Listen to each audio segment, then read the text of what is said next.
It's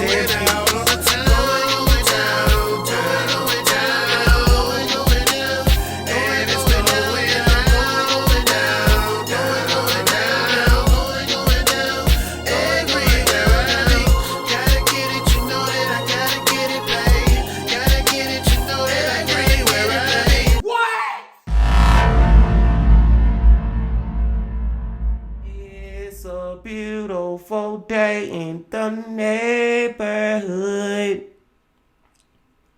Reaction Beanie Yo 308. Day in the neighborhood. My brothers and sisters, it is that time of the week once again, y'all. It is Tuesday. And y'all know who we watch over here on Tuesdays. Mike from That Chapter. That Chapter Tuesday, y'all. Hope y'all doing excelente out there today. And I'm glad that you came on back once again to fuck with the bean. Now, the title of the video. Camping trip took a chilling turn when he vanished. The main question I got about this before we get into it, just from the title, is was he on his camping trip by himself, or was he with like his significant other, like two of them, or his homeboy, one of his homeboys, or was he with a group of people? You know what I'm saying? That's just the main thing that I'm wondering, because if he was with a group of people, then how in the hell he the only one who all vanished? You know what I'm saying? Maybe somebody in the group got something to do with it. I don't know, my brothers and sisters, but we finna see. But before we see, y'all know what y'all got to do. Get whatever you might need. Get what you need. That Chapter Tuesday. Once again, my brothers and sisters. Y'all got what y'all need. Y'all ready to go? Then let's fucking go. Hey you, and welcome. My name is Mike, and in this old video, we are heading to the deep, dark, dense forests of the Pacific Northwest to look at the story of a missing man and the betrayal that landed him there. Chris McCallum and his wife Patricia were out camping, and at one point, she had to go. She would never see him alive again. And what happened out there is, well, I mean, why am I alluding to it? Let's just give it a go. Let's give it a go. And get whatever you may need. And I guess the question that I had been answered, y'all. It was them two. It was him and his significant other. But now this raises another question. What the hell you mean you had to leave? So you just left this man out here in the woods by himself? Your ass had something to do with it. Look, I'm already trying to accuse the damn lady, and we don't even know yet. But let's see. This whole video takes us to Medford, Oregon, a city of 250,000 people and surrounded by the beautiful nature Oregon has to offer you. This story, in fact, is set pretty close to another one I just told you recently enough, the story of Tucker Reed. It's all set around the Siskiyou National Park. Endless peaks, rivers, and lakes dense with conifers and oaks, old woods. A place easy to get lost in, which is in fact what was believed to have happened to Chris McCallum when on the 19th of November 2012 his wife Patricia reported he was missing. He had been last seen camping in those woods, and when she went to pick him up, he was gone. But not just gone, completely vanished. She had parked the car, but at first she thought she'd gotten lost or ended up in the wrong campsite. It was completely barren, where her husband should be, smiling and happy. Instead, just the eerie silence of the forest, and she began to realize just how far from help she was. She quickly got back into the car, put the pedal down, and emptied the gas tank to get home and hope Chris would show up, maybe even be waiting there for her. In the city of Medford lived the McCallum family. That was Chris McCallum, his wife Patricia, and their 2 kids. There was Eric, who was Patricia's from a previous marriage, and then baby Cora. They had a nice wee place in the southeast of the city on Clear Springs Drive, but they hadn't been living there terribly long. Chris and Tricia had both been living in California when they went on their first date in 2008. Apparently Chris, he just fell in love with her the very first date, and then 9 months later, they was married. Chris was born in 1978, 33 years of age in 2012. He was always a good husband, great father to both kids, a call center employee by day, cab driver by night, known about town. The family, though, they were struggling to make ends meet. You know, the sausage at the end of the day. Trisha, her plan was initially to join the military. She was going to sign up to be a medic. She ended up having to leave, though, due to a bang, ow, wallop, my foot injury. And she never got, further than the pre-entry program, which meant she got no benefits, and then she would just go on to be a stay-at-home mother to their 2 kids. Chris's real love, though, after his wife and kids, of course, was the outdoors, something which brought him from Newport, California, where he met his wife, to Oregon, Medford, Oregon, where Trisha grew up. Camping, fishing, hiking, all that. Chris was never happier than when he was out in the wild, away from the problems at home, financial problems, the job he hated. Out there, he was free of it all. And so it was of no surprise at all that the weekend Chris was in fact due to turn 34. Chris, 26-year-old Patricia, she went by Trisha, and then Trisha's stepsister Amber Lubbers were like, hey, you know, it's your birthday weekend, let's all go out hiking. They're going to go camping for the big day, you know, the great outdoors, maybe a little tuggy in nature. Who knows? Let's be surprised. Now, this was in November, and he was due to turn 34 on November 19th, in fact. But the thing about November tends not to be great for the outdoors. Very wet, very cold, not, ideal camping conditions. It's misty, it's damp, and there's a coolness which stretches from the old woods surrounding. But that was not something which would ever put Chris off. Rain, sleet, or snow, Chris would be out there. Sometimes he even preferred it because it would be quieter, and you would have the trails and the campgrounds to yourself. This was Chris's happy place. He was so excited to be out there to celebrate his birthday. On November 16th, 2012, Chris, Trisha, and Amber pulled up at the Applegate River campsite at around 2 p.m. It wasn't one Chris was terribly familiar with, but that just meant new adventures, and Amber had highly recommended it, as she had been there before. Now this is such a kind of an eerie place, not only because it's surrounded by very, very deep forests, but as I mentioned at the top, the Tucker Reed case, that happened nearby. In fact, there's a couple of other chapters I've covered here. You have the Cowden family murders, which is a very creepy case. That happened in the exact same area, in fact. So that's Wow. 2 I've covered. And then you've also got Hogg, Susan Monica, face like a slapped arse. That happened right there too. Wow. It's a beautiful place, but there's a fair amount of, blood in the air. But Yeah, man, because I remember all them videos that Mike just was talking about. But it's just crazy that all these crazy shit happening in this small area. Because the last one we just seen, that lady sit on that tractor, she the one who fed her damn pigs a man body or something like that, man. So this is an eerie place. And the dude, I can't remember his name right now, but he gotta love going in the forest for real, because I never really heard about nobody going camping when it's raining, sleet, hail, snow. He still want to be out there. That is very abnormal, and that's not what a lot of people would normally do, when they want to go camping. When you gonna go camping when it's the sun out and it's clear weather, clear skies or whatever. You know what I'm saying? It ain't fucking raining and shit. So it's just showing me his love for camping and being in nature. He really loved this shit. Long story short, short story long. that wasn't on their minds when in Applegate. That night they set up their tent and they're having a grand old time, all 3 of them. However, by around 8 p.m. it was getting cold. As I said, middle of November. Real cold, real wet. So much so that Trisha and Amber, they kind of regretted coming. It's like, can we maybe celebrate your birthday somewhere else? At a bar with heating, perhaps? Chris, though, he wasn't having any of it. He was staying. And so at about 8 p.m, Trisha and Amber, they left. Now at the campsite was Chris and all the stuff you would need to be camping. Food, water, adequate protection against the elements, and I do include Bigfoot in that because he did have a gun with him. And so Trisha and Amber said their soggy goodbyes, leaving Chris at the campsite to celebrate alone. He refused to come home and let some rain ruin his birthday. Trisha and Amber drove the hours-long journey back to civilization, got some food, and then some shut-eye. Trisha...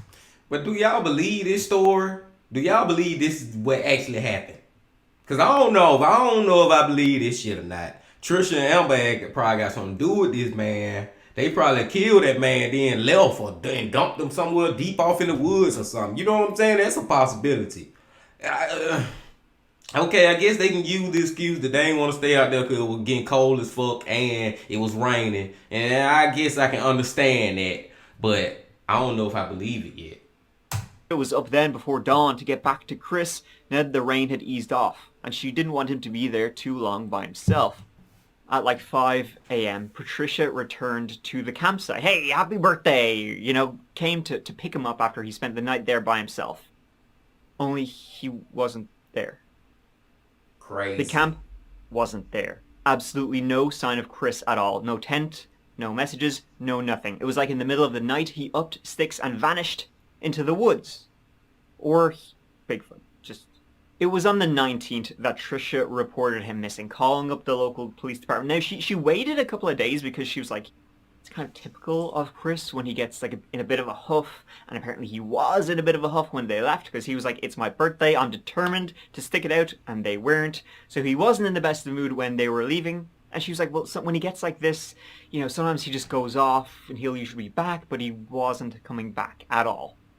Then the search began. Oregon Search and Rescue making the hours-long trip into the wild. The campsite itself revealed nothing, and there were no tracks to go on, even though the ground was wet.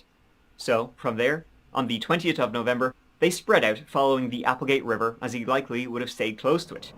Nearby was the Applegate Waterfall, and maybe he wanted to be kept up all night by that sound. And searchers and police crept up on it. And off a steep embankment, they could see something colorful at the bottom. Oh, shit. It looked like a tent. A deputy rappelled down and cut the side open, and inside there was a body. Oh! A body along with blood and shell casings. It appeared to be a homicide. Chris had been shot to death in his tent. He hadn't even had a chance to get out of his sleeping bag. Who had crept up on him in the night while he was camping out there in the middle of nowhere? Before the police could even actually do much, though, they had to contact California police because the campsite was just over the Oregon border, so it was in the jurisdiction of Wairika. So somebody had a murder on their hands, and now it was a Wairika Popo. 8-year-old Eric and his little sister, 3-year-old Cora, are now without a father. He was a great dad. I wish he hadn't passed away. I'm still having trouble with the reality of it. I just had that released to me recently that the cause of death for Chris was that he was shot multiple times. Chris's wife Trisha did not want to be on camera, but says 2 weekends ago. We'd gone camping and it got too cold. So she left, but Chris decided to stay behind. He didn't want to leave. He didn't want his camping trip to be a failure because it was his birthday trip. If I would have stayed, I wonder if my children would be orphans today. So I'm glad I came home too. I just wish that he would have come with me. Chris's family... I'm still not convinced. I'm not convinced of this lady damn story. Because let's just keep it for real. Let's keep it a buck. Let's be 100 real quick, my brothers and sisters. Who in the hell else out there in the middle of nowhere while it's raining and all cold? Like, what murderers walking through them woods and just so happen to find him by himself and just shoot him like that, then just dump his body? Because whoever dumped his body off that river or cliff or whatever the hill, I think it had to at least be 2 people, because his body was still in the damn tent. So that means they had to drag the whole tent and his body. You know what I'm saying? So I'm thinking there's at least 2 people who was carrying him. And them 2 people was fucking Trisha and Amber. I don't know, man. I just don't believe her story yet, man. Because I just don't see what did the boogeyman come from? Ain't nobody out there but y'all, man. Were obviously devastated. And the weird thing was he was a taxi driver, and another taxi driver had been shot to death recently. Huey Hewson, Medford cab driver, had been shot to death on his birthday, just like Chris a month before. His body had been dumped in a field, and his case remained unsolved. Police did begin to wonder if they were somehow linked, if there was some taxi killer out there, or if it was just coincidence. And speaking of not knowing who this was, how about not knowing who you are? I do. Unless you're using NordVPN, of course. In this day and age... Mike will hit commercials. But for real, y'all, what's the chances of it just being a random murderer out there at that campsite during those conditions, though? Now, if it was just a plain regular night, then I would believe it more. You know, just plain, regular weather. But the fact that it's raining and cold out there, this shit didn't happen in November. I don't know, man. I've been believing this the wife from the beginning, and I'm gonna keep believing this shit till I get proven otherwise. Alright, let's go back right here and let's go. It got wet, it got cold, they left. Hold up. My fault, y'all, my fault. Let's go right here. That chapter, and you can get an exclusive deal that is just for yourself. And with its 30-day money-back guarantee, they gotcha. Thank you so much to NordVPN for sponsoring that chapter. Now let's get back into it. Trisha and Amber were questioned. You know the drill, right? They were the last people to see him alive. They said they were out there, it got wet, it got cold, they left that night, they went home, they got some food.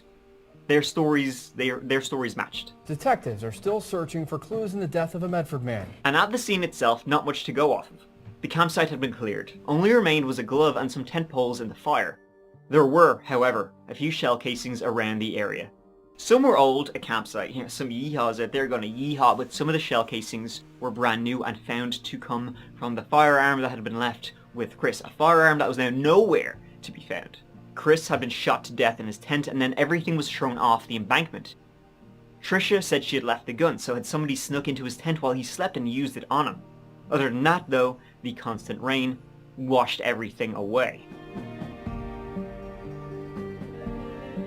Again, the unsolved Cowden murders, which are very horrific, they happened literally on the same lake, like on the same river in the exact same area. The police though, circle always extends outwards. They searched the McCallum home and found nothing. Though also kind of something. In the washroom, in the washing machine, in Patricia's washing machine, were sleeping bags in the washing machine while dirty clothes laid around the place. So why would you washing your sleeping bags? She also said that he had all his stuff with him, including his wallet, when that was also found in the house, yet Trisha would say that he must have left it in the car and one of the kids found it and brought it inside. Now it seemed like Chris was a well-liked guy, no enemies, but who would follow him out there? That's what I'm saying, but it's one thing that just popped in my mind I gotta say real quick, y'all. If this man Chris might end up telling us anything about some life insurance shit, he had a life insurance policy out on him, oh, that's it though. I'm 100% convinced at that time that damn lady did it. I'm just waiting on Mike to bring up life insurance. The only wrinkle was Chris and Trisha's marriage, which was how I don't like my whiskey, was on the rocks. The family had been living in California before moving to Trisha's hometown of Medford, Oregon, and they'd been living there for about 6 months. They'd been staying with Trisha's mother before she kicked them out. So then they went all the way down to San Antonio where Trisha was due to enter the military, but that didn't pan out as we know. Ow, my foot. Later, Trisha took the kids and moved back to Medford by herself. Her leaving was a shock to Chris. It had come completely out of the blue.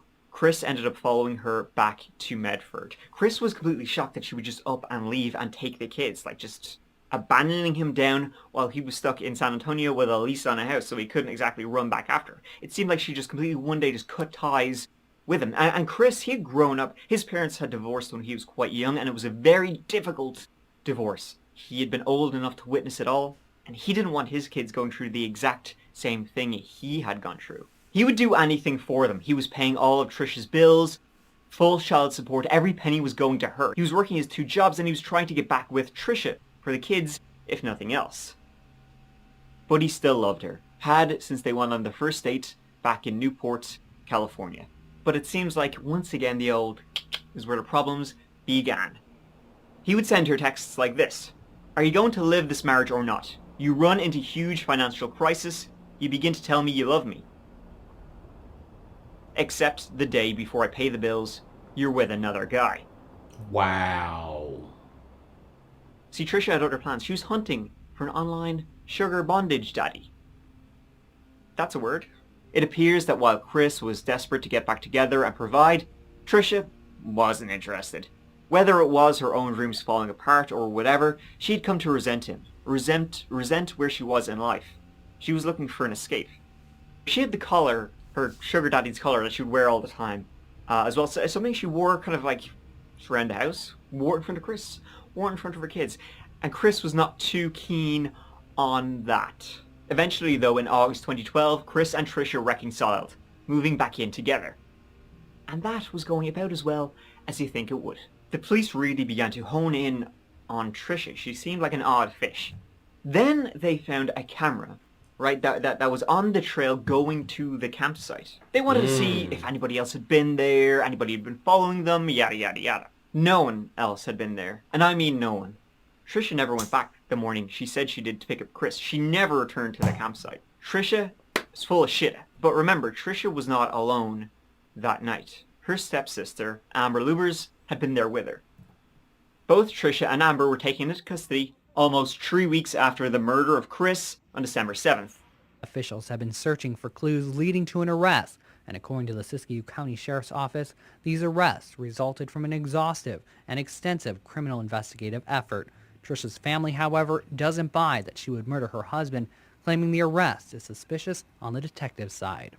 Shit, that shit ain't damn suspicious. Y'all just saying it because that's y'all daughter and sister and shit. But look like we called this one, my brothers and sisters, from the very beginning, man. And it's like as the story went on and on and on, it's like, okay, we started to just be more and more convinced that it was them two motherfuckers. That's the only thing that makes sense. Sometimes these damn murderers need to try a little hard. I ain't even finna be funny, man. I'm not, y'all know I don't be trying to say no disrespectful shit, man. But I'm just saying, sometimes these murderers just be sloppy as fuck. Like, they story, how they do the shit, the whole way they do it. Who gonna believe you, lady? Who believe that shit you telling me? And then the camera that fucked their ass up. Once they looked at the camera and I ain't see nobody else going to that park or leaving but them, oh, you done. They appear to be using some scare tactics and threatening them with everything they can think of, with CPS taking their kids, and they might scare her enough into signing stuff that it may not even be true. They were getting nothing out of Trisha, but Amber, maybe something. See, Amber, it was thought like, well, she'd crack on her like an egg on a skillet. She was offered a deal. Immunity, maximum of 3 years for accessory if she came clean. Hard deal to pass, and so she emptied the garbage. Amber was shaking, crying, terrified as she was brought in. She had never been in trouble with the police before, never even stepped inside a police station. And, as she explained it, she was dragged into this devious plot. You want to help yourself, Amber? See, you have kids, you have everything to worry about. You have your whole life in front of you. How old are you? 27. Exactly. Do you want me to sign this agreement? She's gonna hate me. No. You know what? Look where you're at. Look what she put you in. The plan? You know who killed Chris. Yes. Was it his wife, Patricia? What did she do? The September before, Trisha had confided in Amber. She wanted Chris dead, and she wanted it to look like an accident. He had the emotions, basically, but she didn't. She did. She didn't. It was in October that Trisha and Amber and the kids were at that exact same campsite. Amber was showing it to Trisha, and that is where they thought, heck, it's a real good place to kill someone. Obviously, we're both terrified. Terrified of getting caught. We were trying to think of alibis and stuff like that. And They discussed it and planned Chris's murder. It was, in fact, supposed to happen on the weekend of November 3rd, but Chris and Trisha couldn't get a babysitter. we were planning on going camping. It was for his birthday. He really did want to go. He was really excited. Then, on November 16th, they went there for Chris's birthday. Amber even took pictures of Chris and Trisha, the happy couple. Wow. Then, just a few hours after these pictures were taken, the two women plied him with whiskey. They pretended to drink vodka. It was water. Then, when he passed out, Chris was asleep in his sleeping bag in the tent. Trisha, she grabbed the gun, and she shot him multiple times. Man, I just gotta say, man, listen, man. Did y'all just see them damn pictures, man? Them pictures was literally right before they did that evil shit to him. She literally kissing him and all that, you know, looking like she's so happy with this man, knowing damn well that in a little while from now, I'm gonna be shooting you, killing you. Man, bro, like, and this is just another random thought too, real quick, my brothers and sisters. Just looking at them two, Trisha and Amber, like, they just like regular people. Like, you cannot look at a person at all and know if they're a murderer or not, or if they would commit murder. Like, it don't matter what shape, size, form, skin color, no nothing. Gender, none of that matters when it comes to if you a murderer or not, man. A murderer or not, or will murder somebody. You know what I'm saying? That shit can come in all type of different looks. Murderers come in all type of different goddamn identities. For real, man. Amber was hiding behind the car when this was happening. After the first one, she runs back to the car, gets the second, Gets the second one. gets the second clip. Wow. We're on the 10 clip. Or undo the 10. On the back. We were gonna try to put him in the car. To take him to a different place. It was too heavy. So we wrapped him up, dragged him to the edge. They then dumped his body off an embankment. We were gonna try to make it look like an accident.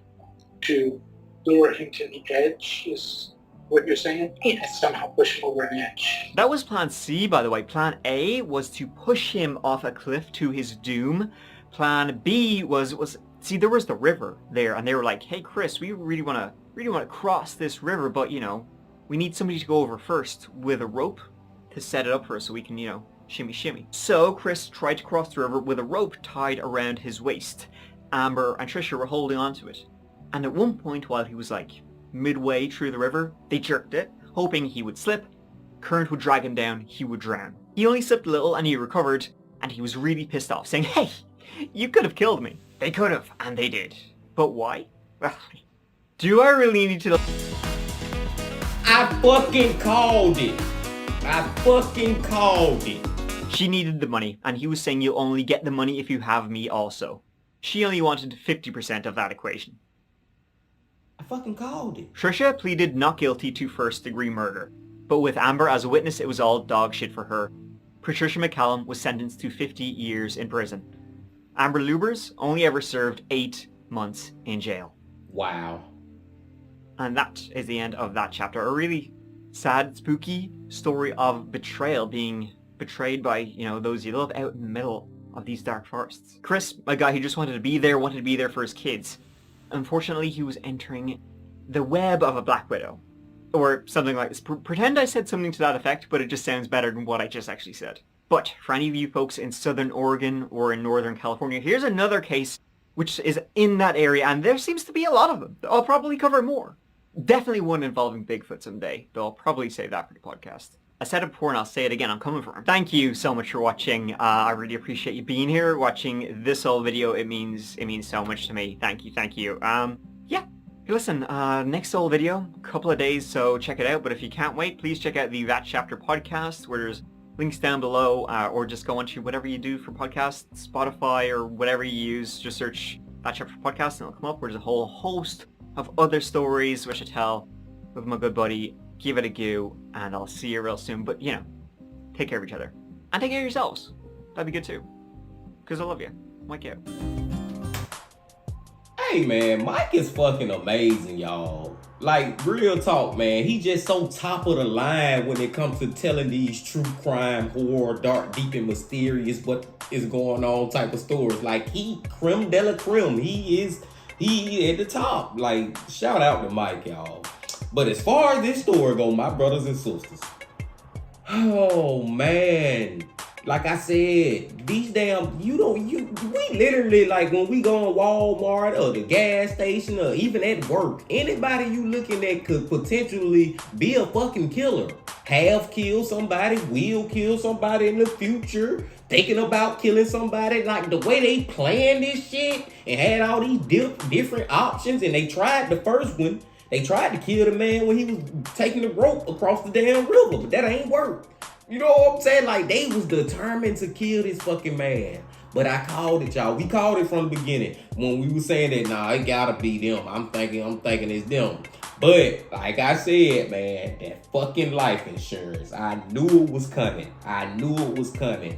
People will fucking kill you over $150,000. or whatever your life insurance policy is. Fuck it. $500,000. Whatever it is, people will kill you over that shit. That's some crazy shit, ain't it? For money. People take people's lives for money, man. Like, then it ain't even just random people, man. This was her husband, her baby's father.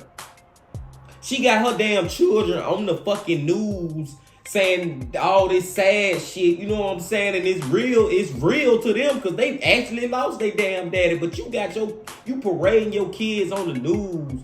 That shit, they're fucked up too. Her doing that now. That's fucked up. I just thought about that, man. You putting your kids out there, and the whole time you the one who killed their damn daddy.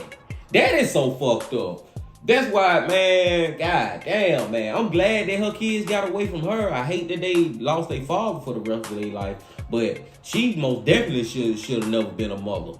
That motherfucker just pissed me off, man. I just thought about that part again, my brothers and sisters. But I digress, man. This was a great one from Mike. Once again, man, I always enjoy watching his videos. I always enjoy just coming back, talking shit with y'all and just watching these videos anyway, man. But gonna let y'all go now.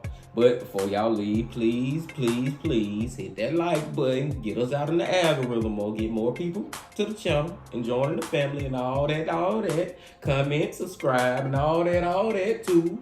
Hey, subscribe for real if you ain't, man. Subscribe for real if you ain't. And until I see y'all tomorrow, my brothers and sisters, I'm gonna leave you with this. Love, peace, and happiness. Stay safe. Don't stop. Keep going. Yeah.